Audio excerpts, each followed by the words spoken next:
Hello and welcome to Innov'Nation. I'm your host, Lynn Plagmeijer, and thank you for joining. Artificial intelligence is reshaping our world faster than any technology we've ever seen, transforming how we work, how we learn, even how we make decisions. But as AI powers ahead, governments are racing to understand its risks, its impact on jobs, and how to regulate it responsibly. Today on Innov'Nation, what does the future look like in the age of AI? And how is Israel preparing for a world where machines don't just assist us, they may soon replace us? First, our headlines.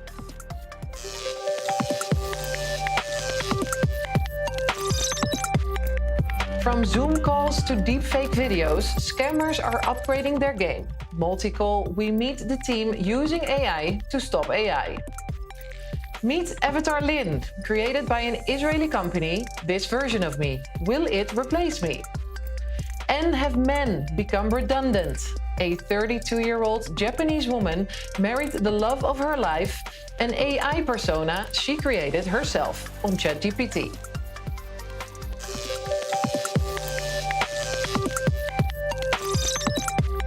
Artificial intelligence is moving faster than governments, faster than regulation, and in some cases, faster than society can fully comprehend. How will AI reshape our jobs, our laws, and our lives? Is humanity still in control of the technology we've unleashed, or are we already playing catch-up? Earlier, I spoke to Noam Katz, PhD and author of Intelligent at Last? Here's his insight.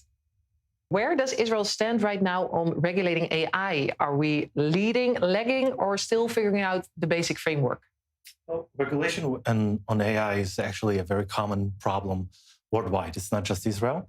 Where the main issue is that it's a trade-off. You don't want to limit innovation, and you don't want AI to run amok. And the problem with regulation is that you have a problem with identifying the dangerous part of AI. So I don't think Israel stands in any unique place. Nobody really wants to limit innovation. So we don't really know how to monitor AI in such a way. And when we look at other fields where regulation worked really well, AI is actually very, very challenging because it's hard to identify what you're looking for with regulation. So we need to identify a new way, to develop a new way to regulate, and then everyone, not just Israel, can really join in to limit AI into doing any sort of harm. Right. So what are like the ethical red lines to be drawn right now? Because we feel like, okay, they're getting ahead of us. Maybe it gets out of control, AI. So what can we do like to ethically stop it? But very recently, there was a red line being crossed in the US where a lawsuit was won by creators who wrote books that were used into training AI, and they won these lawsuits for $2.something billion that had to be paid for those creators. This is a very good line in the sand where, okay, you can't just use anyone's knowledge and everyone's creation. And so we need to build a better way to communicate between human creators and AI in order to build new models. You can't just take it off. And I think if we are comparing other technologies that in the beginning had some trouble. Flight is a good example of that. It took some time till it became completely safe. I don't think AI is any different than that. We should keep the companies who create models, their interest being aligned with keeping users safe. We've seen some cases where that was not the case, unfortunately. But I think in the end, we will get there. Right. So when we look at jobs, I think for our viewers at home, this is very important. Where do you see us from now for jobs in particular? Like what jobs are going to replace us? What should we do differently maybe in the future? Where do you see this heading? I think all jobs are going to feel AI. It will change the job market through and through, regardless of what you're doing. The main big difference that AI can make is that it might not be exactly like any other technologies that we've seen before. You know, in the end of the 19th century, there was a riot in London by the street lights candle lighters. They were rioting the popularization of the light bulb that replaces their job. And the same was true for the sewing machine that was first being generated in the 15th century, where it was invented in the UK, but was rejected by the Elizabeth III, and was popularized in Paris because the monarch was afraid of the people's reactions for losing their job. And so AI is not necessarily different than that, or at least it's too early to tell if AI will be any different than any other technology that changed completely the job market. I think that everybody understands right now that people are not going to be replaced currently by AI, but people will be replaced by people who use AI. So it's quite important to understand how AI works, how we can use it and utilize it to make the job performance better. A lot of challenges ahead. Noam Katz, PhD and author of Intelligent at Last. Thank you so much for being with us. Thank you. We've all heard about deepfakes, but what happens when artificial intelligence learns to protect us from artificial intelligence? Our host and correspondent, Nicole Tzedek, meets the Israeli team behind Multikol, a startup using voice biometrics to tell what's real and what's not. It looks like you. It sounds like you, but it isn't you. That's deepfake. It's blurring the lines between what's real and what's fake. And if you're not already familiar with it, just take a look. Un país que no ha seguido el ejemplo de Francia es Suiza. No, I didn't suddenly learn Spanish overnight. Bem, em Nova York, uma refugiada judia da Síria está processando a... And my Portuguese isn't that good either. That is deepfake, artificial intelligence that's trained to copy how people look, act, and speak. And you and me, we might not be able to tell the difference, but other artificial intelligence can. And that's where the Israeli startup company Multikol comes in. Nowadays, you can't trust anything you hear and see because it might be fake. Tech companies have been trying for years to use voice recognition as a biometric safeguard, but deepfake scams are getting more convincing. So one of the scams is that if they use AI, let's say like, Dad, I'm stuck, I need money, I had a car accident. Now, you're in trouble, you hear your son maybe had a car accident, please send me some money or something like that. Not all people say, no, I'm not sure, maybe he's lying, let me check. And you would transfer the money. So like nobody, but if you say suspected, might not be your son, it's very high likely this is a deep fake or fraud, then that would be someone else. Most biometrics, like fingerprints or facial scans, are static. Voice is different. It's the only dynamic biometric, constantly changing with who we are and how we speak. The problem is there were many companies that were in this field, but they weren't doing that good. They usually used to ask you to say something like, for example, in English, my voice is my password. Now, if I know what you need to say to authenticate, I can train and I can do better. When AI came, it was even much better to the point that we can't recognize it. So we said we have to use AI. That's the goal of Multikol. Good AI fighting bad AI. Once we have the voice print, we say, okay, this voice matches this kind of jaw, these teeth, this nose, etc. These things don't change that much. They almost don't change like in adult people. So even if like if your host thought you're coughing, you just woke up in the morning, we can recognize like you have so many traits around like 200. AI can't imitate that. This is something that is very hard. So it's very easy for us to recognize deepfake, which all other companies are failing. All they need is 6 seconds of your voice, enough to create a biometric signature that can stop a scam before it starts. This is to enroll my voice, so it gives me a prompt and let's record. My dad told me that I was his favorite person in the whole wide world. Multikol's technology analyzes nearly 200 unique vocal characteristics, traits that artificial intelligence can't replicate. So it recognized my voice, but we're going to see if it recognizes our cameraman Daniel's also. Daniel, read, please do not stand so close to the cliff. Please do not stand so close to the edge of the cliff. Eventually, it's not that a human ear can recognize, like we lost that war. It's just AI against AI. Are you scared about deepfake, the future of artificial intelligence? AI in general should scare a bit because, like any technology, if humanity uses it badly, yeah, it can be very bad. So like we're trying to be on the good side. Multikol's technology is already being used in banks, defense systems, and security organizations worldwide. Sam Altman said like you can't trust voice anymore because like AI is beating the algorithm, we can't do that. But no, we can actually identify it. In a world where you can't always trust what you see or hear, Multikol's mission is clear, using artificial intelligence itself to protect what's real.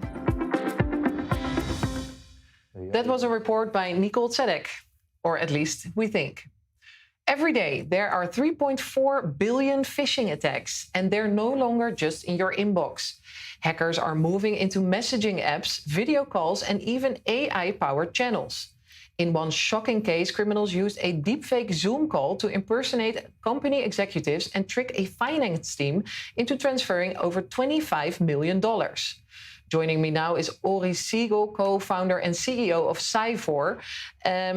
Ori, we just saw the company Multikol, which is also an Israeli company, but this focus is on individuals, and your company is more for companies, if I understand correctly. So how does Cyvor use AI to defend against cyber criminals? So just to correct a number, it's not 3.4 billion per day, it's 15 billion attacks that happen worldwide daily. 15 billion. 15 billion attacks. Stop. Oh my God. Okay, so we're in even bigger trouble than I thought. Yeah. Actually, you cannot believe anyone anymore. You don't know who sent you the SMS, with whom are you speaking in a Zoom call, who is calling you. We are in a very difficult situation.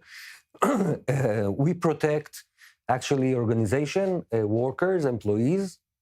It can be a personal employee or an AI agents from exactly that, from phishing and fraud campaign that going through all those remote communication channels like Zoom, Teams, WhatsApp Business, email, CRM system, and beyond. And what we created an engine called Cyvor that has three main technology. One of them is an OPR, optical phishing recognition. It's like what can deceive a human eye cannot deceive this engine. The second one is threat intelligence, TIO, threat intelligence autonomous operation. With that, we are getting into the database of the attackers, and it's like we are the attacker themselves. And the last one is done, data analyze NLU. It's like a psychological engine that can track any kind of manipulation that somebody is trying to do. So if we will go to the deepfake, for example, the example you from England and Hong Kong, this case, it was $24.6 million in 15 different transactions. Our system will detect it immediately because what happened over there, they learn the company, they know the company. The attacker, I say, invested $1 million into that attack and grabbed 25.6. Wow. So our engine will be, during that kind of a call, will track, you are the right person I should speak with. Are you deepfake or not? It will listen to the call and to track any kind of manipulation somebody is trying to do. And when they send those bank account or link or whatever, Cyvor will stop it immediately. So this is how we protect that. Okay, so it sounds, you said 15 billion attacks per day. So when you wake up in the middle of the night, you're in cold sweats, you're having nightmares, what is the worst case scenario you can think of? What are you really scared about when you look to the future? First of all, I'm not scared of everything because we have a cyber company. But I think that the main problem will be, and it will be in the next few months, that there will not be a machine that will actually can track if this is a deepfake or not, or if this is a phishing or not. And we will be in a situation that somebody will call you and you will be sure that this is the person you need to speak with. Or you do a Zoom call and on the other side, you will see somebody you know. And when that will become perfect and we are almost there, that will be a terrible situation. Because again, you will not be able to believe to anything. We have some example from the States, a company, a huge media company. Everybody knows them. And the reporters send to each other a lot of articles and that before it gets published. And then hacker went into their system. It was through WhatsApp or Signal and put a different link. And they published this article that has nothing to do with reality. And the government penalty them for $20 million because of that mistake. So imagine that you as a reporter suddenly start to get a lot of news, a lot of that nothing of that is true. Yeah, that is my worst nightmare. All right, Ori Siegel, co-founder and CEO of Cyvor. Thank you so much for being with us Thank today. you for inviting me. From AI being weaponized to trick and steal, we now move to AI being used to create lifelike digital humans that can interact, teach, and even entertain. We asked the Israeli company DID to make an avatar of me, so let me introduce Lynn. Hi, nice to meet you, Lynn. How can I help? But with this power comes new ethical questions. How real is too real, and how do we keep these technologies safe? Well, Avatar Lynn, I'm now joined by Ron Friedman, marketing manager at DID, the Israeli AI company building hyper-realistic digital humans and avatars. And I have a question for him in Arabic. أولاً فيما تستخدمون هؤلاء البشر الرقميين؟ Lynn and Lynn AI, thank you both for having me in the studio today. So our customers use avatars for a range of business use cases, from creating videos in multiple languages, as we see your avatar can speak up to 120 different languages, to creating interactive experiences. So in this case, this is a scripted avatar. Somebody wrote down what they want the avatar to ask, but just as easily we can connect it to a large language model like ChatGPT, Anthropic, Gemini, something like that, and have a two-way conversation with an avatar. So think about the business use cases there, using these types of avatars as sales representatives, customer support agents, outreach personnel, a lot of business use cases there. Quando questi avatar diventano sempre più realistici, quali sono i pericoli e come intendete contrastarli? So, legit question, an important one. Fighting deepfakes, we're about that as well. These videos, any video that comes out of our studio is clearly labeled as AI. There's no desire to mislead people. We have many, many, many guardrails in place to prevent misuse of this technology. It's a powerful technology. We want to make sure it's used responsibly. So labeling is one thing. Consent is another. When you create an avatar of yourself, of somebody you work with, you need to verify that it's you, that you have the rights to use that persona, that appearance, that voice.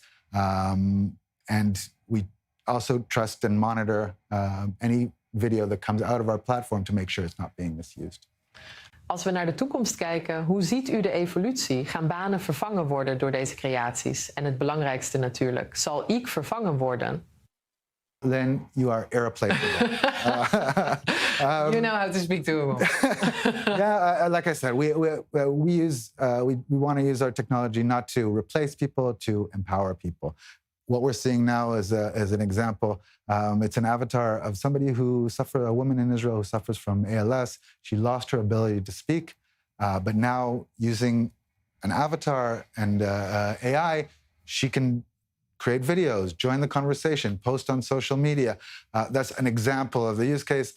I think, again, any AI tool that you see and we're surrounded by them, from text generation, video generation, image generation, they're empowering tools. And we firmly believe that whatever happens, we're still going to need people. If we're talking about news, right? You need a human being in the loop. You need a trusted source, somebody who gathers information and delivers it. I don't think avatars will be there quite yet. Okay, well, let's hope you're right, because I just started this program, so it would be nice to keep it going for a bit longer. Ron Friedman, marketing manager at DID. Thank you so much for being with us. Thanks for having me. OpenAI is opening the door to erotica on ChatGPT, but only for verified adults. CEO Sam Altman says it's about treating adult users like adults. Yet the announcement has sparked a storm over child safety, regulation, and the ethics of AI companionship. ChatGPT is about to allow erotica, yes, actual adult content for verified adults. And OpenAI CEO Sam Altman says that the reason is simple. It is time to treat adult users like adults. So here's what that actually means and why lawmakers are freaking out about this. Now, Altman took to X to say that future versions of ChatGPT will be able to act in more human-like ways. Not to boost engagement or what he is calling usage maxing, but because the company thinks that the product should feel more natural for adults who want that kind of interaction. Yes. And he also admitted something totally new. He says that ChatGPT used to be intentionally over-restricted, especially around mental health and sensitive content. This came after scares involving users in crisis. And now he says the company has mitigated the serious mental health issues and have built new tools opening the door to relax some of these filters. So starting in December, once new age verification is in place, verified adults on ChatGPT will be able to access erotica and other mature content. But critics are saying, hold on, what about kids? This change is coming as OpenAI is facing a lawsuit from parents of 16-year-old Adam Rain, who died by suicide. You might have seen this in the news. They say that ChatGPT worsened his mental state and included chat logs in that filing. Now, OpenAI says it is reviewing the case, but critics argue that this new erotica push only raises the stakes for more cases like this. Now, safety experts note that in the United Kingdom, written erotica does not require age checks, but AI-generated sexual images do. And in the United States, lawyers are already asking, how will OpenAI keep minors out? One attorney has accused the entire industry of really treating the public like guinea pigs when it comes to this issue. And this is not hypothetical. TechCrunch also reported that minors were able to generate graphic sexual content on ChatGPT earlier this year. So it's already been an issue that has come to fruition. And OpenAI rolled out a fix to that specific case, but there's still skepticism that remains. And meanwhile, AI relationships are no longer niche. We've seen a recent survey that found 1 in 5 students say that they or someone that they know has had a romantic relationship with an AI program. So we've even seen states like California in the US try to ban AI companies or AI companions more specifically for kids. But Governor Gavin Newsom ended up vetoing that, saying that teens need to learn to engage with AI safely. So the question, of course, is why is OpenAI doing this now? Well, partly business. The company has seen explosive growth, but still has not been profitable. And competitors like Elon Musk's xAI are already offering sexually explicit AI bots, which OpenAI doesn't want to fall behind. And allowing more human-like, intimate adult interactions with age gates may be the company's next big move. But it definitely leaves one huge question. How do you balance adult freedom, child safety, and the reality that millions of teenagers are already using these tools? That debate is definitely only going to get louder now that ChatGPT is making this big change. Now to all the latest viral tech inventions, we are joined by Jody Netelevitz. We start with a highly unlikely marriage because this woman decided dating is hard enough as it is. So why not marry somebody she herself created? Jody, what's the story? Yeah, it's so wild. It's kind of sad, but also fascinating. A 32-year-old Japanese woman married an AI chatbot that she built. After a painful breakup, she created this chatbot, started talking to it for comfort. And over time, she trained it, gave it a voice, a personality. They messaged hundreds of hours a day. And eventually he proposed. She said yes. And for the wedding, she wore a VR headset. She said yes, and then he proposed. It's not a legally binding marriage, but for her, it's emotionally real. So at least I get it. Like the dating pool is hard enough as it is. Right. So it's good to know that this is always an option. You can create your husband. Okay, now to a major case of buyer's remorse. There's an influencer who spent a lot of money on something that's a bit, doesn't work that well. Totally. So this one is peak internet. So YouTuber Cody Detweiler, aka Whistlin' Diesel, bought this $80,000 humanoid robot and decided that the best way to test it out was to dress it up in a maid's outfit and let it cook. To put it simply, it did not go well. So let's take a look.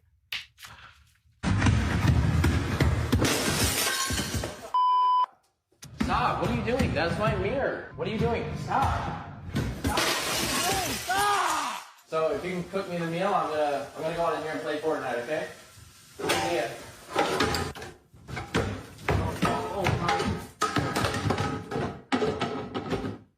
What the?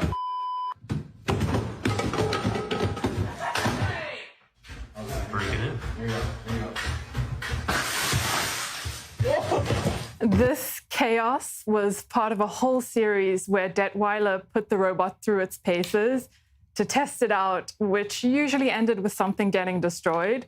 And the video's gone completely viral because of this. It shows the truth behind these AI robots, that maybe sometimes they look good in the promos, but in the real world, they're still struggling with basic tasks.